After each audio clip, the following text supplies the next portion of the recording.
François Bailey, donc on va commencer par vous en attendant Emmanuel Grégoire.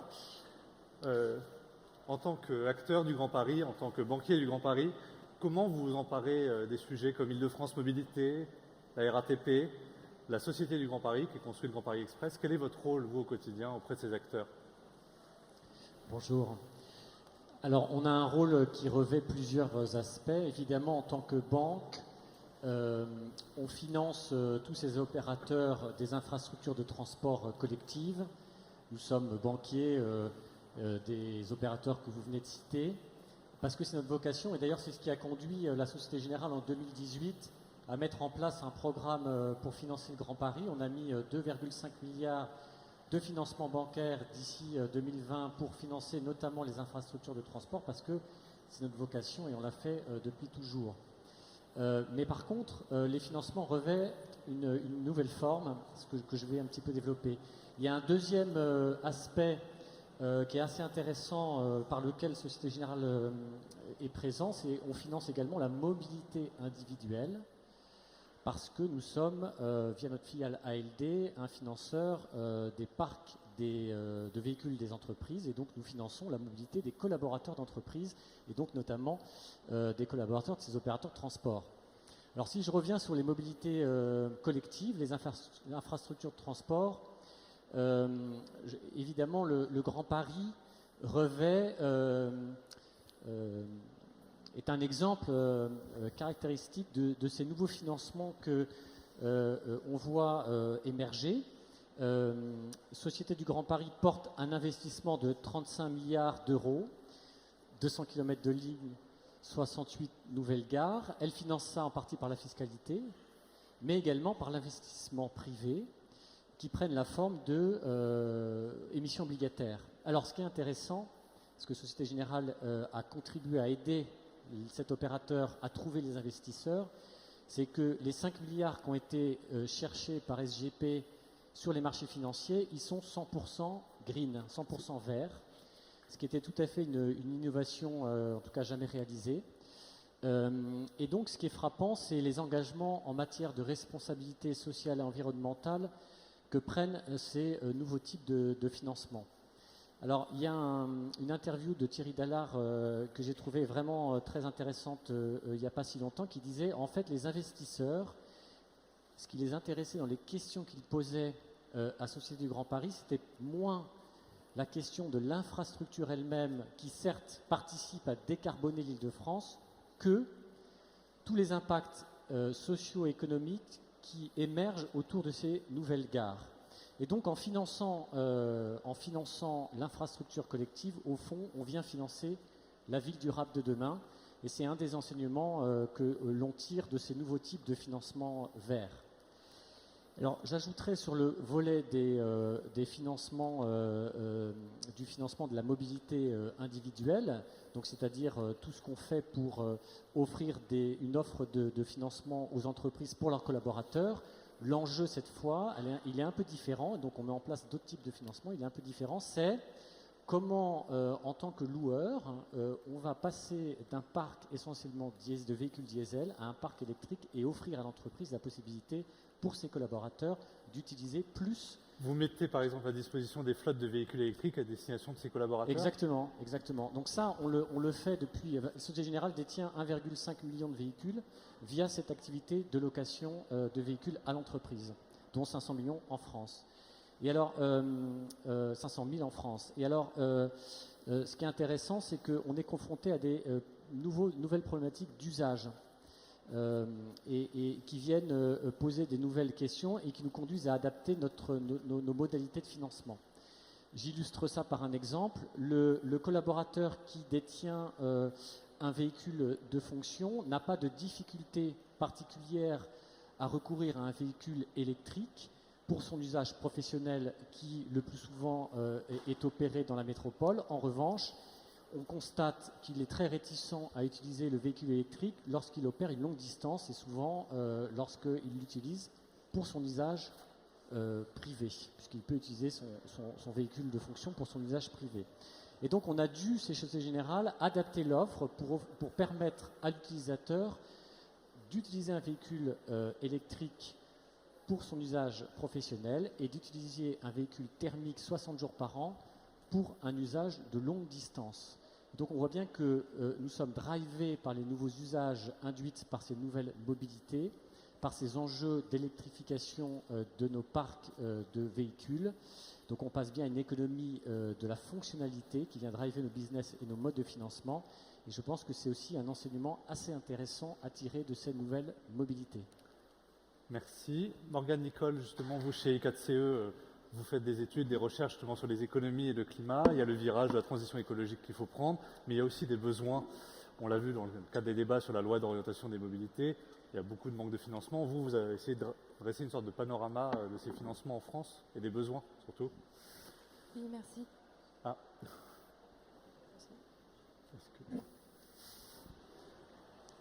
Oui, merci. Donc chez I4CE, on réalise chaque année depuis 2015 un travail qui s'appelle le panorama des financements climat et qui consiste à suivre tous les investissements dits climat qui sont réalisés chaque année sur le territoire français, comment ces investissements sont financés et on compare ce qui est réalisé aujourd'hui avec les besoins d'investissement liés, pour atteindre les objectifs de la stratégie nationale bas carbone et de la PPE. Donc sur le sujet de la mobilité, je vais, pour resituer un peu le débat dans le contexte français, citer un certain nombre de chiffres. Donc aujourd'hui, pour atteindre les objectifs de la stratégie nationale bas carbone, il faudrait en France chaque année, dans le second budget carbone, c'est-à-dire sur la période 2019-2023, 14 milliards d'euros de financement uniquement sur les infrastructures de transport, ce qui représente une hausse par rapport à ce qui est fait aujourd'hui de 3 milliards d'euros par an de besoins d'investissement et donc de besoins de financement. Dans ces 3 milliards d'euros supplémentaires, à noter qu'il y a 1 milliard d'euros uniquement sur la construction de pistes cyclables. Donc il y a particulièrement un besoin là-dessus. Aujourd'hui, ces investissements sont quasiment tous portés par les pouvoirs publics, donc État, collectivités, OAT. Côté investissement ou achat de véhicules bas carbone, il faudrait atteindre 8,5 milliards d'euros d'investissement par an, donc d'achat de véhicules bas carbone par an, ce qui représente plus de 6 milliards d'euros par an par rapport à ce qui est fait aujourd'hui. Donc c'est une différence qui est substantielle. Alors où est-ce qu'on peut trouver ces financements ? Alors là, on parle d'investissement et non de besoins additionnels de financement. Parce qu'en fait, on voit qu'aujourd'hui, il y a toujours des dépenses dans des véhicules fossiles et même que ces dépenses dans les véhicules fossiles sont reparties à la hausse ces 2 dernières années en France.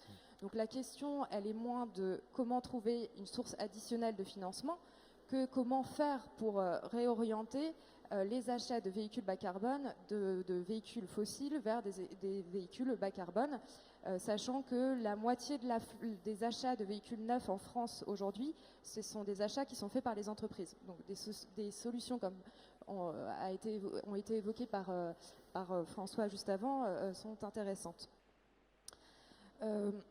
Il faut savoir qu'aujourd'hui, donc tout investissement dans les transports confondus, les modes de financement, c'est 1/3 des subventions, 1/3 de la dette concessionnelle, donc là aussi avec avec un rôle des pouvoirs publics, un peu moins d'1/3 de fonds propres, donc en fait ça correspond surtout à l'autofinancement des véhicules bas carbone par les ménages, et seulement 300 millions d'euros de dette commerciale. Voilà. Donc sur ces questions de financement, il faut bien sur les questions de financement de la mobilité, il faut bien distinguer 2 enjeux. L'enjeu du financement de la des infrastructures de transport et aussi la question de la réorientation des achats de véhicules fossiles vers des achats de véhicules bas carbone. Cécile Maisonneuve, merci d'être avec nous, puisque vous n'êtes pas entre 2 avions, sachant. Donc à la Fabrique de la Cité, vous avez un regard mondial et vous m'avez cité l'exemple d'une ville, une cité-État, Singapour, dont revenait Thierry Dallard. Vous avez rencontré des investisseurs lorsqu'il a parlé des green bonds, des obligations vertes. Eux, là-bas, ils ont fait ce qu'on n'a pas osé faire, ils osent taxer les voitures individuelles, mais au service justement des autres modes de transport. En fait, oui, à la Fabrique de la Cité, on s'est intéressé à Singapour dans le cadre d'un grand projet qu'on mène sur comment on finance la mobilité dans un monde post-carbone, donc, qui est exactement le sujet que vous venez d'aborder, Morgane. Et vous le disiez, les achats de véhicules thermiques continuent d'augmenter. La raison est très simple, c'est que le véhicule thermique individuel ne paye pas le prix de ce qu'il coûte à la société, et très très loin. Or, effectivement, il y a une ville, alors une cité-État, où pour le coup, quand on a une voiture, on paye le vrai prix de ce que coûte la voiture. Et ce qui est intéressant quand on regarde Singapour... Vous pouvez dire le prix, vous me l'avez dit quand on a préparé cette table ronde. Pardon ? Le prix est assez dissuasif. Le prix est totalement dissuasif. En fait, Singapour, la raison aussi pour laquelle on s'y intéresse, vous me direz, c'est pas le même système que nous, c'est pas une démocratie et tout, d'accord. Mais il y a un point très intéressant. Singapour, c'est un territoire contraint. Singapour, c'est l'équivalent de Paris intramuros plus la première couronne. Moi, je propose qu'on considère que toutes les villes, désormais, doivent se considérer comme des territoires contraints, qu'on arrête, elles doivent arrêter de s'étaler. L'étalement urbain, c'était bon pour le XXe siècle, ça ne marche plus dans la transition écologique. Et ça donne les gilets jaunes. Ça donne, voilà. Alors, si on se projette dans un monde où toute ville doit se considérer comme ressources limitées, espace contraint, comment on raisonne ? Alors, à Singapour, leur vision depuis 40 ans, vu cet espace contraint, était de dire la voiture individuelle n'a pas de place chez nous.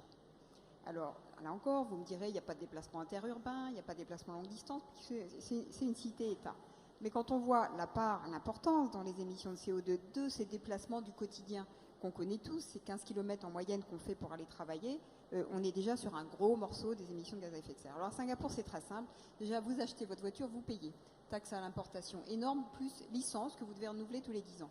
En gros, une 308 qui vous coûte 30 000 € à Paris, elle vous coûte 80 000 € à Singapour. Une Mercedes classe E vous coûte 150 000 €. Donc c'est déjà extrêmement dissuasif, sa voiture, il faut la vouloir. Ensuite, quand vous avez votre voiture et que vous roulez avec, vous avez du péage urbain. J'ai prononcé un gros mot, vous savez, c'est le truc qui a été retiré de la LOM à la suite des Gilets jaunes, c'était dans la version initiale.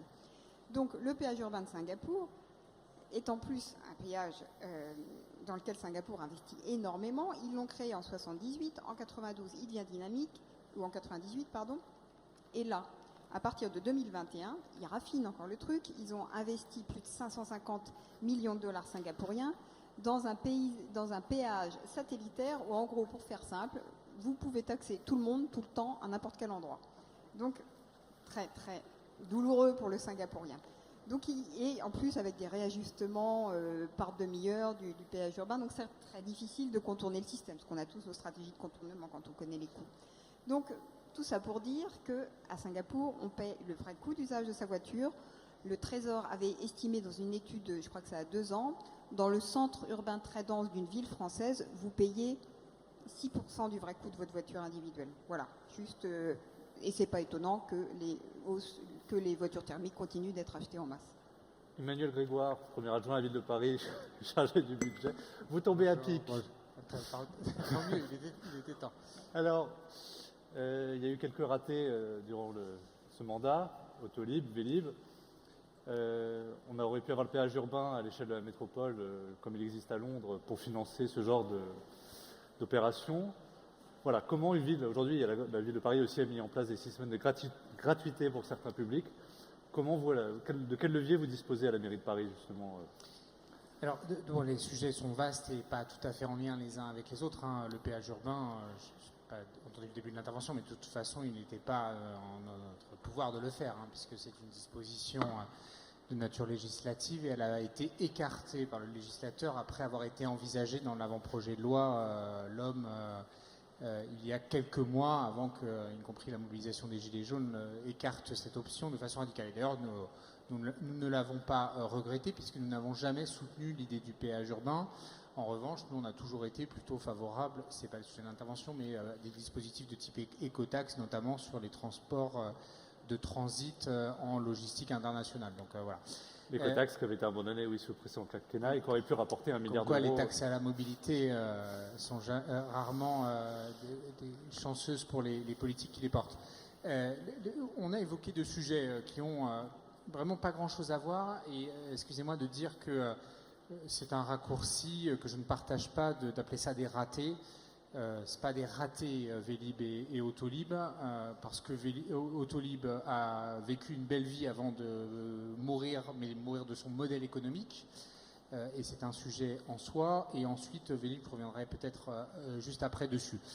Nous, on n'est pas une institution qui a une compétence transport. D'ailleurs, y compris de façon assez dérogatoire au droit commun du bloc communal, puisque des communes, plus généralement via les intercommunalités, ont des compétences de transport, ce qui n'est pas le cas à Paris, puisque j'imagine que beaucoup dans la salle le savent, ça relève d'Île-de-France Mobilité. On est quand même un énorme contributeur d'Île-de-France Mobilité. On est la première collectivité contributrice parmi les départements, avec un peu moins de 400 millions d'euros par an de subventions de fonctionnement. Ça représente 18% le financement par les collectivités du fonctionnement d'IDFM, en sachant que le cœur du financement, c'est le versement transport, qui est de la fiscalité, vous le savez, sur les entreprises de plus de 11 salariés, qui est le moyen de financer. Comme Anne Hidalgo, vous souhaiteriez que la métropole soit autorité de second rang? Absolument. On considère que la métropole, comme toute intercommunalité, devrait avoir des compétences en matière de programmation et d'ajustement de ces transports, en particulier les transports de surface de type bus. C'est un sujet difficile, mais on imagine que les années qui viennent permettront de clarifier un petit peu tout ça dans les débats institutionnels qui se sont engagés. Autolib et Vélib, ce sont deux bons exemples de comment les collectivités peuvent financer les mobilités, notamment le recours aux mobilités individuelles partagées, parce que nous avons une tradition de subventionnement des grandes infrastructures de transport. C'est le cas du tramway, du métro, peu importe qu'ils payent d'une certaine manière. Ce sont des modèles robustes avec des amortissements d'investissement extrêmement longs. Ce sera le cas pour le Grand Paris Express, et ont émergé ces nouvelles formes de mobilité. Et où c'est intéressant, c'est que Autolib, la rapidité avec laquelle une bonne idée devient une mauvaise idée. Pourquoi ? Parce que quand Autolib est lancé, je rappelle le modèle juridique, c'est une délégation de service public, nous sommes extrêmement prescripteurs sur ce que nous attendons. Nous attendons un maillage dense, nous attendons un maillage dans l'ensemble des zones géographiques, donc dans tous les quartiers, y compris ceux dans lesquels la clientèle Autolib n'était pas évidente à trouver, et dans une espèce de mécanisme de risque partagé. La puissance publique assume une partie du risque et l'exploitant assume une partie du risque. Mais vous comprenez que quand on met des contraintes de fonctionnement de ce type-là à un service de mobilité, ça a deux corollaires. Un, il faut de l'argent public, et deux, il faut éviter qu'il y ait de la concurrence. Et c'est là tout le paradoxe et le côté extrêmement néfaste du système. C'est-à-dire qu'Autolib était arrivé dans cette situation absurde, et c'est ce qui a fait d'ailleurs sa mort prématurée, et Anne a eu raison de condamner le service de façon anticipée pour ne pas exposer la collectivité à un risque financier, et puis surtout pour ne pas empêcher des innovations de mobilité de se déployer. On sort du modèle d'une DSP vers un modèle... Délégation de service public. Voilà, on sort du modèle de délégation de service public vers un modèle que je qualifie de concessif, voire même d'occupation du domaine public, avec des redevances d'usage, avec de la régulation de notre part, mais où le risque économique est pris par l'exploitant. Si ça trouve sa clientèle, ça marche. Si ça ne trouve pas sa clientèle, ça meurt, et c'est remplacé par autre chose. Et Vélib est un peu à la croisée des chemins de ce point de vue-là. Vélib 1 est un modèle concessif attaché au marché publicitaire à Paris. La Cour des comptes nous demande de disjoindre les deux sujets. D'ailleurs, Paris, le seul endroit où elle le demande, il y a d'autres villes où c'est encore lié au marché publicitaire. Nous, on n'en a pas eu le droit, considérant que c'était un biais de concurrence trop structurant.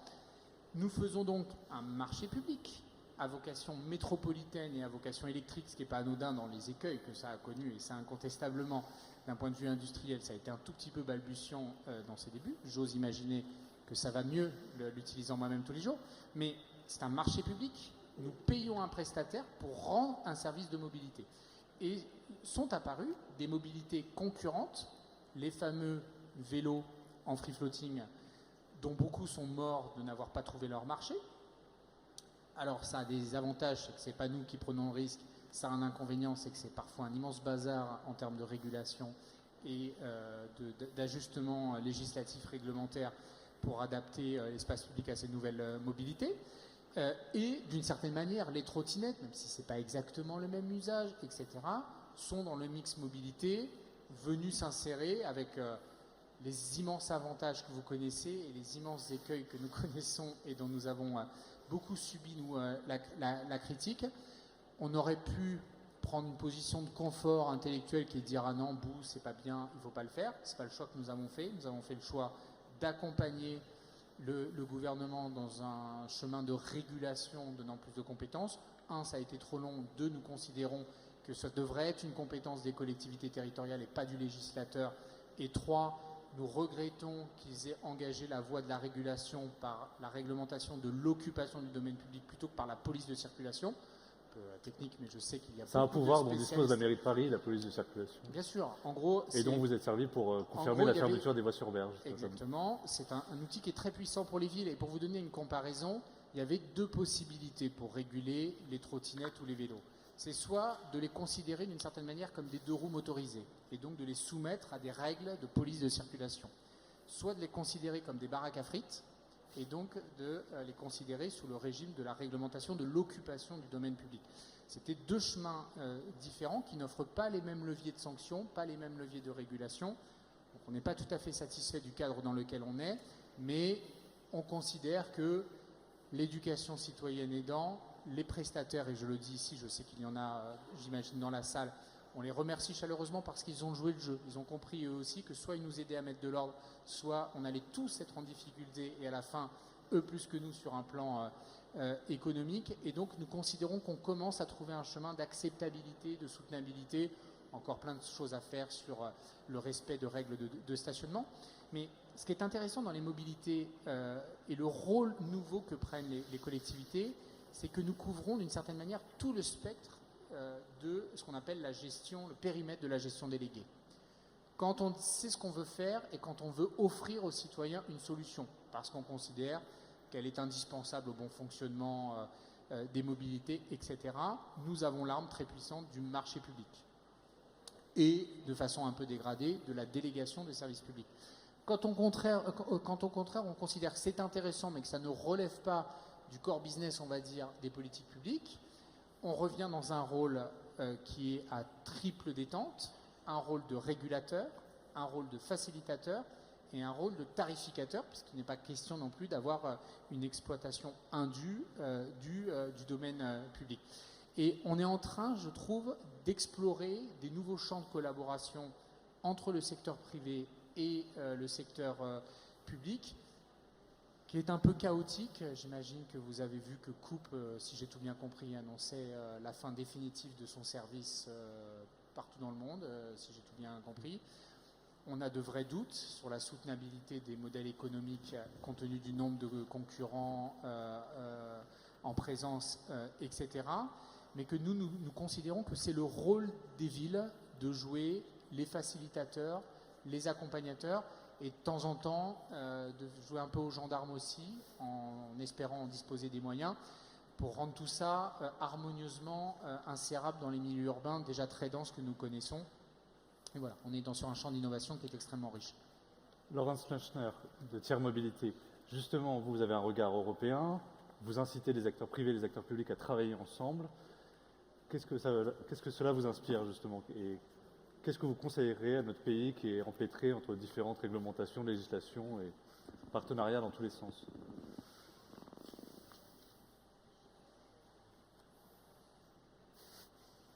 La question était un peu longue.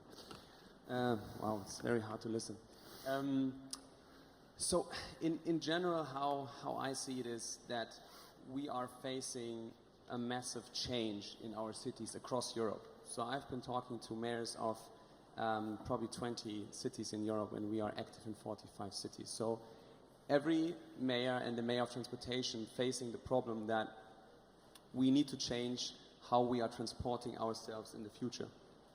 And I think every city, actually Europe, has this common goal, which is we want to have a flawless transportation that's safe and that's sustainable. And there are 4 stakeholders who should talk about that. and who should be heard. First of all, it's the city. Second, it's the people who are living in the city. Third is the private companies who bring innovation, who are taking risk and see chances, who also bring capital to the market to provide services. And number five is Mother Earth. So I think those stakeholders need to find a way that we transform our cities how it is right now. So if we go out now, there's mainly traffic jam, there's sounds, there's noises that we don't want, pollution, and the question is, what is the strategy to get to that goal? And I think all those 5 stakeholders have certain abilities. So as we heard, City of Paris is trying to facilitate the public and the private sector. Need to find regulation and rules that the companies are not going crazy. Second, we need to also think about the people who are living in the city. We not only have young people, we have older people, we have disabled people, we have all kind of different people who are moving on a first mile, long distance, last mile. So we cannot put everyone into the same vehicle. So we need to have different options to transport people within the city. And the main driver of transportation in the city is, the main stakeholder is the public transport. They are transporting most of our people in our cities. And this should be always like that, because it's already built, it's there, and it actually is very efficient. But on the other hand, not everybody wants to go into public transport. Second, it's pretty expensive to increase the capacity of public transport. So I think the city has the perfect standpoint to actually build infrastructure that operators can use.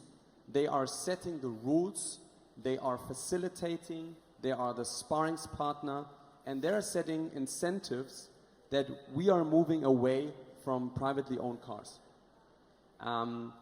The citizens need also a little bit of patience, that there is a change that we all have to go, but we can't expect that it's going to be done within like a couple of months or within a year, because companies like us, we are 1 year old, and we do everything to provide the perfect service. But if people are throwing our scooters in the sand, I get really sad, but I just can't control it. And it's happening in several cities. It's gone a lot better, and it's actually not really a topic anymore, really, because people are educated. They understand there is a battery in there. Don't throw it in the sand. Don't drop it on the street, because older people can move. So I think we also have to educate people and bring them onto the journey that we all have to invest. We all have to open our mind, because everyone out there is used to cars. So people get a little bit crazy about a scooter standing in front of their house, and then you ask them, what about the 25 cars who are standing in front of your house? Well, they always have been there. Well, yes, that's true, but I don't think it's the legitimation that they always should be here for the future. So I think people should have the patience, and also needs to be educated by all kind of stakeholders that we need to change. Then there are the operators. They should, as I presented, be responsible, be sustainable, but they also bring innovation. And we have seen how much capital are flowing into micro-mobility companies, and actually car-sharing companies, ride-hailing, ride-sharing.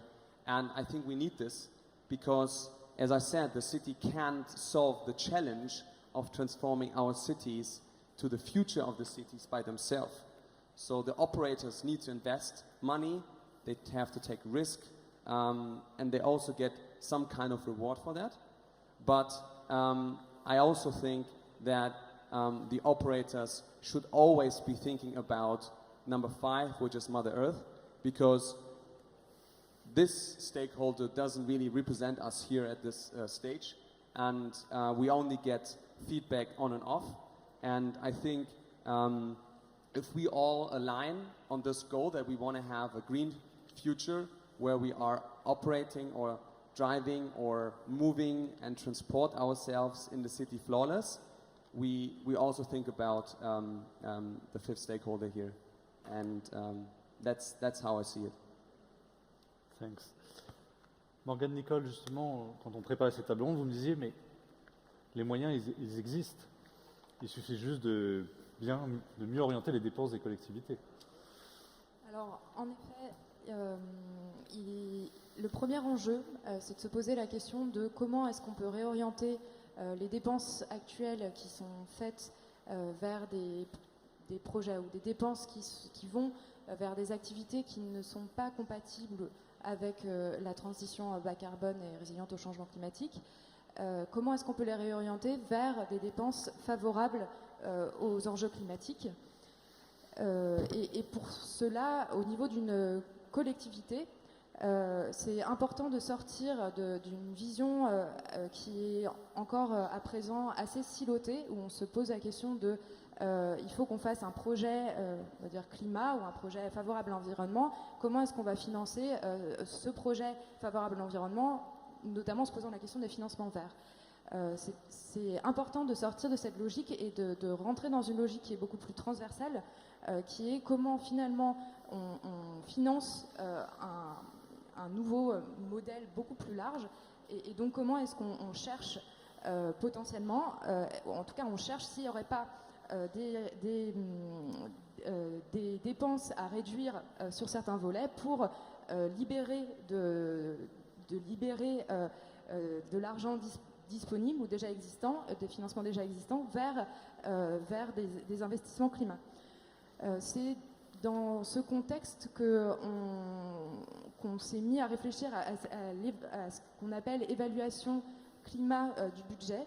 On l'a fait au niveau national et là, en ce moment, on est en cours de projet avec 5 villes et métropoles, dont la ville de Paris, pour créer ce cadre d'évaluation climat d'un budget d'une ville ou d'une métropole. L'idée, c'est de regarder l'ensemble des mesures budgétaires, l'ensemble du budget, des lignes du budget d'une collectivité et de voir lesquelles de ces lignes sont favorables au climat, lesquelles sont défavorables et lesquelles n'ont pas d'impact significatif sur les sujets climatiques, avec pour enjeu de mettre cette question du climat et cette question de l'alignement quelque part vers une économie bas carbone et résiliente au changement climatique, cette question pour l'ensemble des dépenses budgétaires qui sont réalisées et non pas seulement de se poser la question pour des dépenses qui sont vues comme pro-climat dès le départ. Voilà. Merci. L'heure file à toute vitesse. Je n'aurai des réponses aussi courtes que la vôtre. François Balaye, justement, vous, en tant que banquier, vous devez prendre tous ces nouveaux enjeux, le dérèglement climatique, l'innovation, l'intermodalité aussi, et les nouvelles mobilités, évidemment. Comment vous agissez là-dessus au quotidien et pourquoi on vient vous chercher, pour résumer? Pour rebondir juste sur la dernière remarque et répondre à votre question, je pense que lorsqu'une banque accompagne un client sur les financements verts, elle donne simplement à cet acteur la possibilité de donner de la transparence à son investissement. Et je crois qu'il y a une grande attente sur ce volet-là. À quoi sert l'argent? Où est-ce qu'il va? Pour avoir une vision beaucoup plus holistique des choses. Donc je partage la dernière remarque. Moi, il y a un autre élément sur lequel je voulais revenir. Je disais qu'on était un financeur des mobilités individuelles lorsque on finançait et gérait les parcs de véhicules des entreprises. Et notre expérience sur l'autopartage dans l'entreprise, elle est assez intéressante. Donc on n'est pas sur Autolib, mais on est vraiment sur quand même un mode de financement de la mobilité partagée dans l'entreprise. C'est-à-dire l'entreprise met à disposition de ses collaborateurs un véhicule qu'il utilise soit pour son usage professionnel, soit pour son usage privé. Et c'est assez génial parce que il vous suffit d'avoir un smartphone pour réserver et pour rentrer dans la voiture, pas besoin de passer par un guichet. Alors, il y a quelques temps, les cabinets de conseil prédisaient un boom et une rentabilité extraordinaire sur ce type d'autopartage dans l'entreprise. Alors, on en est loin, mais c'est assez intéressant de voir qu'on cherche notre modèle aussi sur l'autopartage de l'entreprise. On a besoin de ces phases d'expérimentation et différentes problématiques sont intéressantes à partager. Bien sûr, on a la nécessité d'accompagner, donc il y a un aspect conduite du changement de l'entreprise, puisque l'entreprise, pour mettre en place ces solutions, qui sont d'ailleurs à la base motivées essentiellement par des objectifs de réduction de coûts pour les collaborateurs, pour qu'ils prennent moins le taxi. Il ne suffit pas de décréter, Voilà. on fait une politique d'autopartage, il faut l'expliquer Ouais, et mais ce qui l'accompagner. motive, voilà, il ne suffit pas de décréter. Ce qui motive l'entreprise, c'est évidemment de mieux gérer son parc, parce que 95% de son parc est dans le parking sans être utilisé. Et puis, ils cherchent aussi, l'entreprise cherche des économies. Mais néanmoins, pour le faire, il faut accompagner parce que, au fond, quand on propose une nouvelle solution d'autopartage à l'entreprise, typiquement, on demande à la direction de communication de communiquer, de mettre en place une communication vis-à-vis des salariés. Donc, c'est quand même plus engageant pour l'entreprise, plus coûteux qu'une simple formule de location de véhicules professionnels. Deuxième chose, c'est quand même plus coûteux pour l'entreprise. Donc, certains ont du mal à le faire parce qu'il faut équiper l'entreprise. Je vous disais, il y a le système de smartphone, c'est bien joli, mais après, il faut le gérer via la plateforme. Et puis, troisième élément, et ça c'est le plus intéressant, c'est qu'en termes d'usage, on s'aperçoit que le collaborateur, au fond, il n'utilise pas trop ce type d'offre et de véhicules pour son usage professionnel. Par contre, ça marche vraiment du feu de Dieu sur l'aspect personnel. C'est-à-dire que c'est beaucoup plus facile à la fin de la semaine pour une soirée de prendre le véhicule dans le parking en bas de son bureau et de le louer pour une soirée, pour un week-end, que de passer chez Hertz ou Avis Budget. Et en plus, souvent, c'est moins onéreux. Donc, on trouve finalement un usage qu'on n'avait pas envisagé et on trouve notre équilibre, notre modèle probablement par un passage à l'échelle, mais aussi par cette utilisation à usage des particuliers. Donc, il faut du temps pour trouver le modèle. Ça marche bien en Italie, en Allemagne. Je pense qu'en France, on doit encore passer à l'échelle. Je pense qu'un des drivers qui restera essentiel pour rencontrer le succès, c'est quand même le rôle que les institutions publiques doivent encore jouer.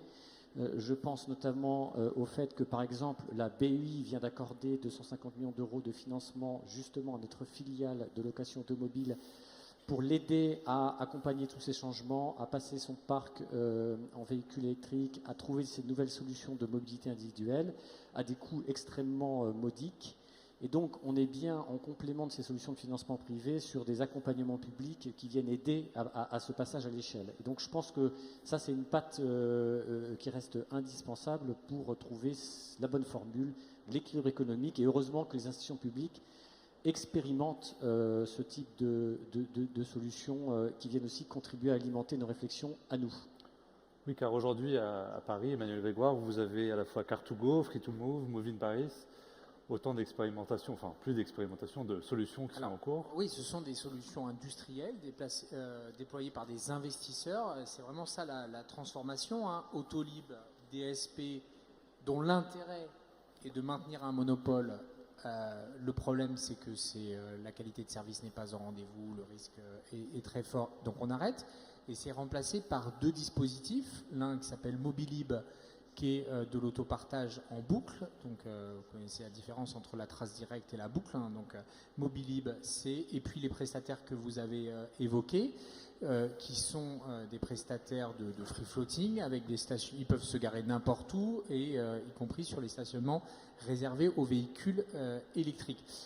Et là, l'avantage, c'est que d'une certaine manière, on déploie assez rapidement. Donc nous, on crée un cadre juridique d'accueil, c'est-à-dire ça rapporte même un peu d'argent. Le sujet n'est pas de rapporter de l'argent pour l'instant, mais le sujet, c'est pas en perdre. Nous, ça c'est sûr qu'on n'en perd pas, mais enfin pour les investisseurs, oui, de ne pas en perdre. Sinon que ça ne dure pas longtemps, mais pour nous, c'est effectivement de ne pas s'exposer à un risque d'exploitation. Pour les investisseurs, eux, ils ont besoin de facilitation, c'est-à-dire qu'on leur crée des espaces réservés parce qu'en gros, il faut qu'un client puisse prendre rapidement et reposer rapidement. Et donc, on a des stratégies d'accompagnement sur du stationnement. Et donc, c'est vertueux. C'est vertueux. Après, comme toute activité économique naissante, elle doit faire ses preuves. On sait que c'est très compliqué avec ces mobilités en partage. C'est que l'incivisme très fort, les dégradations bousculent assez radicalement les équilibres économiques, c'est-à-dire que c'est pas le tout de trouver des clients, mais en plus les niveaux de dégradation sont forts, hein. Nous on l'a historiquement constaté sur Vélib 1 et sur Vélib 2, on est encore confronté à des dégradations importantes, et tous ces opérateurs et les opérateurs de trottinettes savent que la question du civisme, du respect et donc de la durabilité des dispositifs et de leur amortissement dans la durée est un enjeu tout à fait central de l'équilibre économique du modèle. Et on a intérêt à le faire avec eux, parce que s'ils ne trouvent pas de modèle économique, eh ben, ça disparaîtra. Et deuxièmement, en termes de soutenabilité environnementale, c'est impossible de s'enfermer dans des modèles où le système fait qu'on jette les dispositifs beaucoup trop vite. Ça a un défaut, ces systèmes-là, par rapport à notre paradigme des mobilités financées par les pouvoirs publics, c'est la question de l'égalité territoriale. Parce que quand on fait un système Autolib, il y avait un maillage dans tous les quartiers de Paris. Voilà, dans tous les quartiers de Paris. Alors qu'avec des offres privées, on ne va pas en plus imposer aux prestataires des contraintes, mais on voit la tendance à resserrer l'offre où il y a des clients, ou alors en essayant d'éviter les zones où il y a trop de risques, notamment en matière de dégradation. Et ça, c'est à mon avis un enjeu tout à fait central des mobilités du futur. Comment on construit des modèles de financement des mobilités où on garantit un minimum d'égalité territoriale, etc. Ce que je trouve intéressant, c'est que les trottinettes, on voit bien que ça va au-delà de ce qu'on aurait pu craindre, c'est-à-dire les quartiers d'affaires, les quartiers hyper touristiques. En réalité, ça trouve des clientèles aussi dans des zones plus diverses, et c'est intéressant. Et là, c'est là que je crois beaucoup au concept du MaaS. On aura sans doute l'occasion d'en reparler dans les campagnes électorales les uns les autres, etc.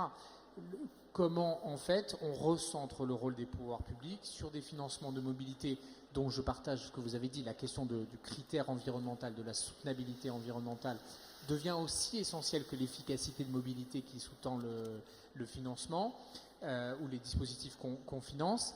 Comment on crée, grâce aux outils numériques, et on sait que c'est à portée de main, des modèles de ticketing et de subventionnement de mobilité dans des endroits où, sinon, s'aggraveront les phénomènes de ségrégation territoriale. Voilà. Ça, c'est un enjeu tout à fait central, parce qu'il n'est pas nouveau, parce que je rappelle que le métro avait les mêmes phénomènes sous-jacents de ségrégation territoriale, mais le numérique, les nouvelles mobilités individuelles, doit être un moyen intelligent, je pense, de le compenser.